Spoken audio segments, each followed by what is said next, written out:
പുതിയ വീഡിയോ എപ്പിസോഡിലേക്ക് എല്ലാ മാന്യ പ്രേക്ഷകർക്കും സ്വാഗതം. ഇനി ഞാൻ നിങ്ങളുമായി പങ്കുവെക്കുന്ന അപ്ഡേറ്റ് ഇന്ന് കഴിഞ്ഞ TNA റെസ്ലിംഗിൻ്റെ സ്ലമവേഴ്സറി 2025 എന്ന പേപ്പർ റിവ്യൂവിൻ്റെ ഷോർട്ട് റിവ്യൂ ആണ്. TNA റെസ്ലിംഗിൻ്റെ നോർത്ത് അമേരിക്കയിലെ ഏറ്റവും കൂടുതൽ അറ്റൻഡൻസ് വന്ന പേപ്പർ വ്യൂ എന്ന റെക്കോർഡ് ഈ സ്ലമവേഴ്സറി 2025 ഷോ സ്വന്തമാക്കിയിരിക്കുന്നു. 7600-ലധികം കാണികളായിരുന്നു ഇന്നത്തെ TNA റെസ്ലിംഗിൻ്റെ പേപ്പർ വ്യൂ കാണാൻ വേണ്ടിയിട്ട് അറ്റൻഡ് ചെയ്തിട്ടുണ്ടായിരുന്നത്.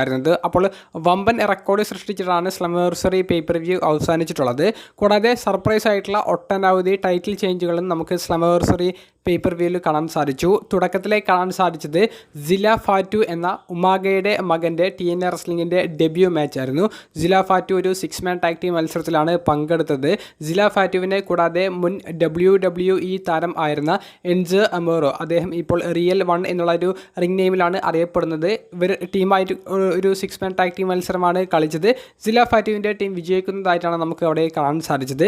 കൂടാതെ പിന്നീട് വന്ന ഒരു മേജർ മത്സരം എന്ന് പറയുന്നത് TNAയുടെ നോക്കൗട്ട്സ് ചാമ്പ്യൻഷിപ്പ്, അതായത് വുമൻസ് ഡിവിഷൻ ചാമ്പ്യൻഷിപ്പും NXTയുടെ വുമൻസ് ചാമ്പ്യൻഷിപ്പും ഡിഫെൻഡ് ചെയ്യപ്പെട്ട ഒരു മത്സരമാണ്. വിന്നർ ടേക്സ് ഓൾ മത്സരമായിരുന്നു. TNAയുടെ നോക്കൗട്ട്സ് ചാമ്പ്യനായ മാഷ സ്ലമോവിച്ചും NXTയുടെ വുമൻസ് ചാമ്പ്യനായ JC ജെയിനും തമ്മിലുള്ള ഒരു മത്സരമാണ് നമുക്ക് അവിടെ കാണാൻ സാധിച്ചത്. അതിൽ NXTയിൽ നിന്ന് വന്ന NXT വുമൻസ് ചാമ്പ്യനായ JC ജെയിൻ വിജയിക്കുന്നതാണ് നമുക്ക് കാണാൻ സാധിച്ചത്. അപ്പോൾ TNAയുടെ വുമൻസ് ഡിവിഷൻ്റെ നോക്കൗട്ട്സ് ടൈറ്റിലും NXTയുടെ വുമൻസ് ചാമ്പ്യൻഷിപ്പും WWE സൂപ്പർ സ്റ്റാറായ JC ജെയിൻ്റെ കൈവശമായിരിക്കും ഇനി അങ്ങോട്ട് എന്നുള്ളത് വളരെ വ്യക്തമാക്കി തരുന്ന ഒരു മത്സരവും കാണാൻ സാധിച്ചു. മറ്റൊരു അപ്ഡേറ്റ് എക്സ് ഡിവിഷൻ ചാമ്പ്യൻഷിപ്പിനെ സംബന്ധിച്ചാണ്. മൂസ് എന്ന ചാമ്പ്യനെ പരാജയപ്പെടുത്തിക്കൊണ്ട് ലിയാൻ സ്ലാറ്റർ പുതിയ എക്സ് ഡിവിഷൻ ചാമ്പ്യൻ ആകുന്നതാണ് നമുക്ക് കാണാൻ സാധിച്ചത്. ലിയാൻ്റെ ഈ ഒരു വിജയത്തോടു കൂടി എക്സ് ഡിവിഷൻ ചാമ്പ്യൻഷിപ്പ് കൈവശം വെച്ച ഏറ്റവും പ്രായം കുറഞ്ഞ വ്യക്തി എന്നുള്ളൊരു രീതിയിലേക്ക് ലിയാന് വലിയൊരു അച്ചീവ്മെൻറ്റും കരസ്ഥമാക്കാൻ സാധിച്ചിട്ടുണ്ട്. ലിയാൻ സ്ലാറ്ററിൻ്റെ നിലവിലെ പ്രായം എന്ന് പറയുന്നത് 20 വയസ്സ് മാത്രമേ ഉള്ളൂ. കൂടാതെ ഈ മത്സരശേഷം AJ സ്റ്റൈൽസിൻ്റെ ആ ഒരു റിട്ടേൺ നമുക്ക് കാണാൻ സാധിച്ചു. AJ സ്റ്റൈൽസ് വരുന്നതും AJ സ്റ്റൈൽസ് TNA റെസ്ലിംഗിനെ സംബന്ധിച്ചും ലിയാൻ സ്ലാറ്റർ എന്ന് പറയുന്ന യുവ റെസ്ലറിനെ സംബന്ധിച്ചും സംസാരിക്കുന്നുണ്ട്. ലിയാൻ എന്ന് പറയുന്നതാണ് ഇനി ഭാവിയിലെ താരം. അദ്ദേഹം ഈ ഒരു കമ്പനിയെ താനൊക്കെ മുന്നോട്ടേക്ക് കൊണ്ടുപോയ പോലെ മുന്നോട്ടേക്ക് കൊണ്ടുപോകുമെന്നുള്ളൊരു പ്രതീക്ഷയുണ്ട് എന്നുള്ളത് AJ സ്റ്റൈൽസ് പങ്കുവെക്കുന്നുണ്ട്. AJ സ്റ്റൈൽസ് ഫിസിക്കലായിട്ട് യാതൊരുവിധ ഇൻവോൾവ്മെൻറ്റും സ്ലമവേഴ്സറി പേപ്പർ വ്യൂവിൽ നടത്തിയില്ലെങ്കിലും വാക്കുകളിലൂടെ ലിയാൻ സ്ലാറ്റർ എന്ന യുവതാരത്തെ പുട്ട് ഓവർ ചെയ്യുന്നതാണ് നമുക്ക് അവിടെ കാണാൻ സാധിച്ചത്. മറ്റൊരു അപ്ഡേറ്റ് സ്ലമവേഴ്സറി പേപ്പർ റിവ്യൂയിലെ ലാഡർ മത്സരത്തെ സംബന്ധിച്ചാണ്. ടാഗ് ടീം ചാമ്പ്യൻഷിപ്പ് ഡിഫെൻഡ് ചെയ്ത ലാഡർ മത്സരത്തിൽ ഹാർഡി ബോയ്സ് വിജയിക്കുന്നതാണ് നമുക്ക് കാണാൻ സാധിച്ചത്. മത്സരശേഷം ഹാർഡി ബോയ്സിൻ്റെയും കാണികളെയും ഒരു ഞെട്ടലിലേക്ക് എത്തിച്ചുകൊണ്ട് ബൂബ റേ ഡഡ്ലിയുടെ ഒരു അപ്ഡേറ്റ് നമുക്കവിടെ കാണാൻ സാധിച്ചു. ബൂബ റേ ഡഡ്ലി വന്നിട്ട് ഇനി ഒക്ടോബർ മാസത്തിൽ നടക്കാൻ പോകുന്ന ബൗണ്ട് ഫോർ ഗ്ലോറി എന്ന് പറയുന്ന പേപ്പർ വ്യൂവിൽ ഹാർഡി ബോയ്സിനെതിരെ ഒരു ടാഗ് ടീം മത്സരത്തിനുള്ള ഒരു വെല്ലുവിളി പ്രഖ്യാപിക്കുന്നുണ്ട്. ടീം 3D അഥവാ ഡഡ്ലി ബോയ്സ് എന്ന് പറയുന്ന ടീം ഹാർഡി ബോയ്സിനെതിരെ ഒരു ലാസ്റ്റ് മാച്ച് കളിക്കുന്ന ഒരു മത്സരത്തിലാണ് ഇപ്പോൾ ചലഞ്ച് പ്രഖ്യാപിച്ചിട്ടുള്ളത്. മത്സരം നടക്കുമോ എന്നുള്ളത് ഇനിയും മാസങ്ങൾ ബാക്കിയുള്ളത് കൊണ്ട് തന്നെ കണ്ടു തന്നെ അറിയേണ്ടതാണ്. ഏറ്റവും അവസാനമായി പങ്കുവെക്കുന്നത് TNA റെസ്ലിംഗിൻ്റെ ഇന്നത്തെ സ്ലമവേഴ്സറി പേപ്പർ വ്യൂവിൻ്റെ മെയിൻ ഇവൻറ്റിനെ സംബന്ധിച്ചാണ്. ഒരു ട്രിപ്പിൾ ത്രെറ്റ് മത്സരമാണ് നടന്നത്. TNA wrestling world heavyweight ചാമ്പ്യനായ Trick Williams, Joe Henry, Mike Santana തുടങ്ങിയവർക്ക് എതിരെയാണ് ടൈറ്റിൽ ഡിഫെൻഡ് ചെയ്തത്.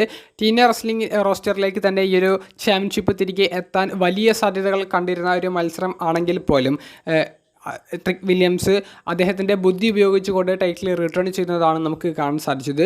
ജോ ഹെൻറിയോ അല്ലെങ്കിൽ മൈക്ക് സാന്റാനയോ ഈ ഒരു ചാമ്പ്യൻഷിപ്പ് വിജയിക്കുമെന്നാണ് എല്ലാ പ്രൊഡിക്ഷൻസിലും ജേർണലിസ്റ്റുകളും എല്ലാവരും പങ്കുവച്ചിരുന്ന ഒരു അപ്ഡേറ്റ്. പക്ഷേ അതല്ല നമുക്ക് സ്ലമവേഴ്സറി പേപ്പർ വ്യൂവിൻ്റെ ഒരു മെയിൻ ഇവൻറ്റിൻ്റെ റിസൾട്ടായി കാണാൻ സാധിച്ചത്. ട്രിക് വില്യംസ് ടൈറ്റിൽ റിട്ടേൺ ചെയ്യുന്നു. ട്രിക് വില്യംസ് ടൈറ്റിൽ റിട്ടേൺ ചെയ്യുന്നതോടുകൂടി TNAയുടെ മെയിൻ ആയിട്ടുള്ള വുമൻസ് ഡിവിഷൻ്റെയും മെൻസ് ഡിവിഷൻ്റെയും വേൾഡ് ടൈറ്റിലുകൾ അത് NXTയിലുള്ള WWE കോൺട്രാക്റ്റുള്ള റെസ്ലേഴ്സിൻ്റെ കയ്യിലേക്ക് എത്തുന്നതായിട്ടാണ് നമുക്ക് കാണാൻ സാധിച്ചത്. അപ്പോൾ TNA റോസ്റ്റർ ഇനി NXT വീക്ക്ലി എപ്പിസോഡിൽ ഒരു വലിയൊരു ആക്രമണം നടത്തിക്കൊണ്ട് വലിയ മത്സരങ്ങൾക്ക് ഒരു സാധ്യത കുറിക്കാനും വലിയ രീതിയിലുള്ള ഒരു സ്റ്റോറി ലൈൻ്റെ ഒരു ആംഗിൾ അവർ കാണിച്ചേക്കാം. എന്തായാലും ഇൻട്രസ്റ്റിംഗ് ആയിട്ടുള്ള ഒരു സ്ലമവേഴ്സറി പേപ്പർ വ്യൂ തന്നെയാണ്. സ്ലമവേഴ്സറി പേപ്പർ വ്യൂ കണ്ട കൂട്ടുകാരെ നിങ്ങളുടെ അഭിപ്രായങ്ങൾ കമൻറ്റ് ബോക്സിൽ രേഖപ്പെടുത്തുക.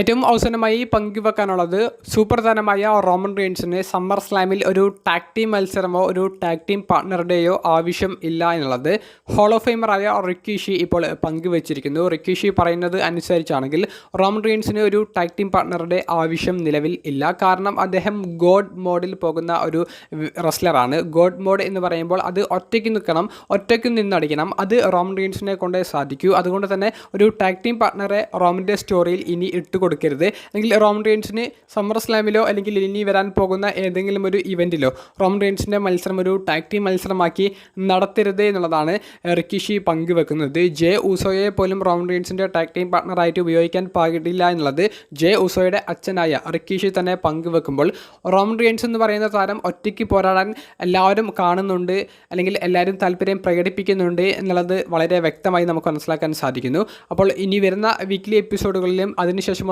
സമ്മർ സ്ലാമിലും റോമൻ റീൻസിന് ഇൻഡിവിജ്വൽ ആയിട്ടുള്ള ഒരു സ്റ്റോറി തന്നെ കൊടുത്ത് മുന്നോട്ടേക്ക് കൊണ്ടുപോകുമെന്നുള്ളൊരു പ്രതീക്ഷയാണ് ഉള്ളത്. റോമൻ റീൻസ് മറ്റാരുടെയും സഹായം തേടേണ്ടതില്ല, അല്ലെങ്കിൽ മറ്റാരുടെയും സഹായത്തിന് വേണ്ടി കാത്തിരിക്കേണ്ടതില്ല എന്നുള്ളതാണ് റിക്കിഷി പറയുന്നത്. റോമൻ റീൻസ് ഒറ്റയ്ക്ക് അടിച്ചു നിൽക്കുന്ന സ്റ്റോറിയാണോ അതോ റോമൻ റീൻസിൻ്റെ കൂടെ ബ്ലെൻ പോലെയുള്ള ഏതെങ്കിലുമൊക്കെ ഒരു ടീമിലെ അംഗങ്ങൾ വന്ന് കൂടെ ചേർന്ന് സെത്തിൻ്റെ ഫാക്ഷനെതിരെ മത്സരിക്കുന്നത് കാണാനാണോ നിങ്ങൾ താല്പര്യപ്പെടുന്നത്? നിങ്ങളുടെ അഭിപ്രായം കമൻറ്റ് ബോക്സിൽ രേഖപ്പെടുത്തുക. അപ്പോൾ അടുത്തൊരു വീഡിയോയുമായി കാണുന്നത് വരെ ബൈ.